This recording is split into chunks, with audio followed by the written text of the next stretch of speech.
stress, overwhelm, fatigue, burnout, anxiety, all of these things start to become untenable. They just like, I'm either going to get a divorce, a heart attack. I'm going to just quit my business and blow everything up, burn it down, man, throw a grenade in that thing. And I don't know that I can keep doing this anymore. And, a lot of cases people get there before they actually step back and go, all right, let me go diagnose the problem. You can choose the perspective by which you want to operate, right? And you can reframe things. And okay, so you don't have to live in the default. You can there's actually a left hand here too that I can turn and focus on that if that serves me better and serves my values and my vision.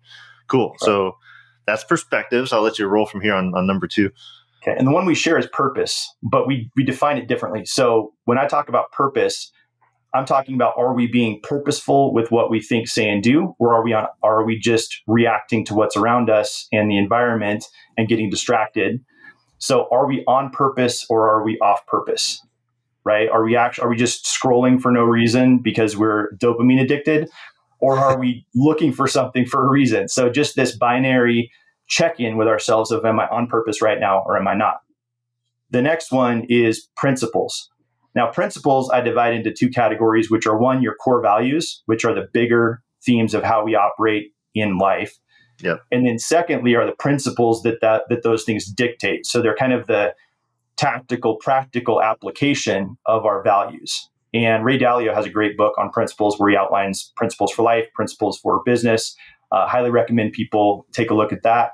But those are really the guardrails for our life. If we're headed in this direction towards what we know we're called to be and do, the principles and the core values are the things that really keep us from going off track on that.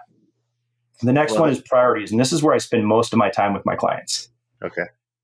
So most of the time, when we're overwhelmed, when we're fatigued, when we're burned out, it's because we don't have a proper prioritization system.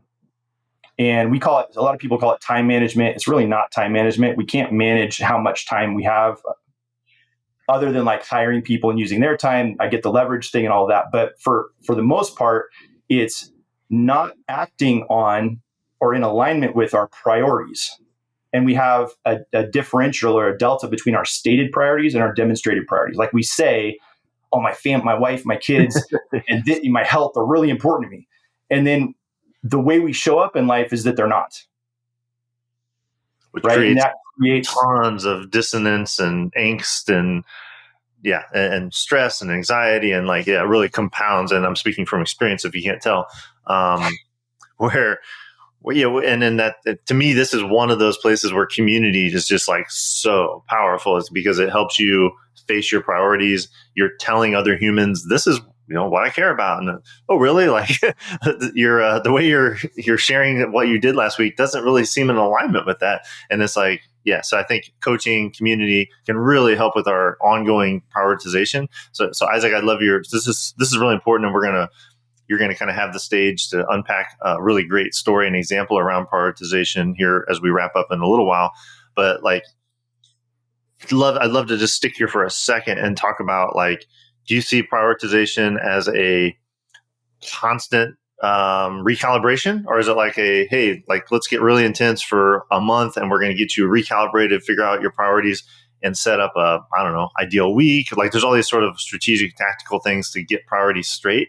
Is that something you prescribe to? And then is this it's just an ongoing thing that we're going to fight the rest of our lives? Is this things constantly getting out of alignment with our priorities? Because I think this is critical. I believe it's both. Okay. So usually there's a moment where people realize where, again, their stated and demonstrated priorities are out of alignment, and they end up with the stress, overwhelm, fatigue, burnout, anxiety. All of these things start to become untenable. They just I'm either going to get a divorce, a heart attack. I'm going to just quit my business. Yeah, just burn the business, blow everything up, burn it down, man. Throw a grenade in that thing. And I don't know that I can keep doing this anymore. And, a lot of cases people get there before they actually step back and go, all right, let me go diagnose the problem of what's happening.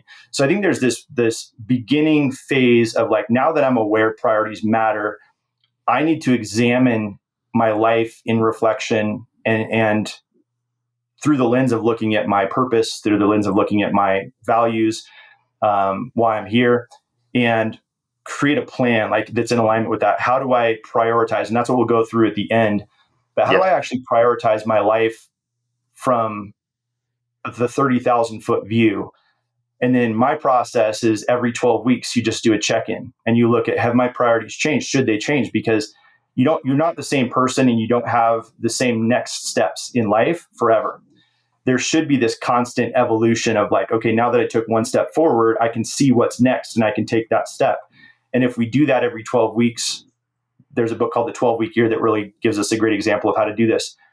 But if I do that every 12 weeks, it's frequent enough that I can pivot where I need to, but it's not every single day I got to do this whole process to reprioritize and evaluate everything. That would get a little overwhelming and maybe unnecessary as far as the time commitment.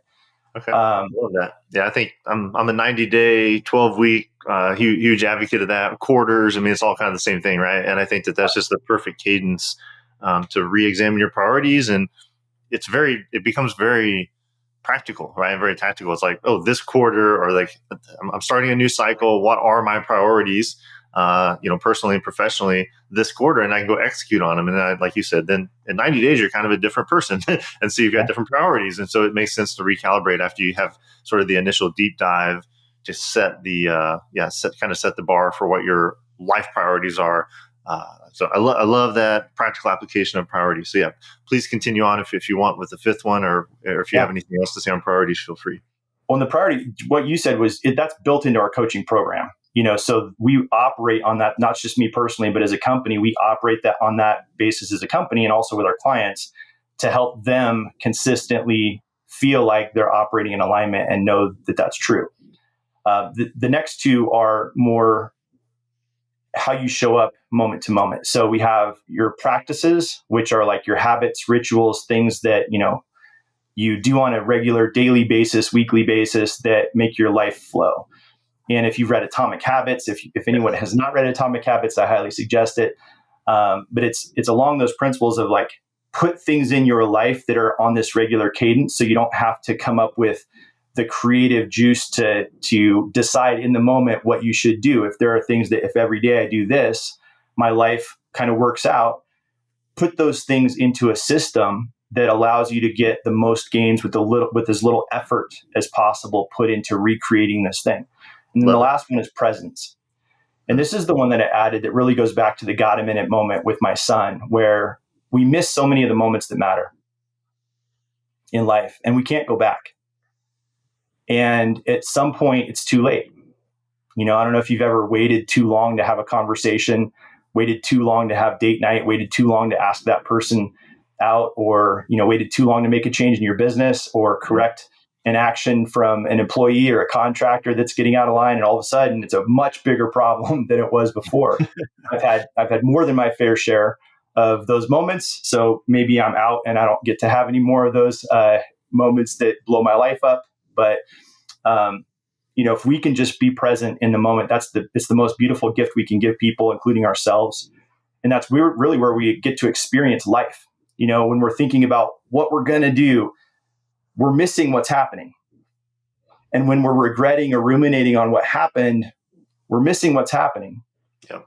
And so very little of our life is actually spent living, which is like when I'm here with the people that I'm here with.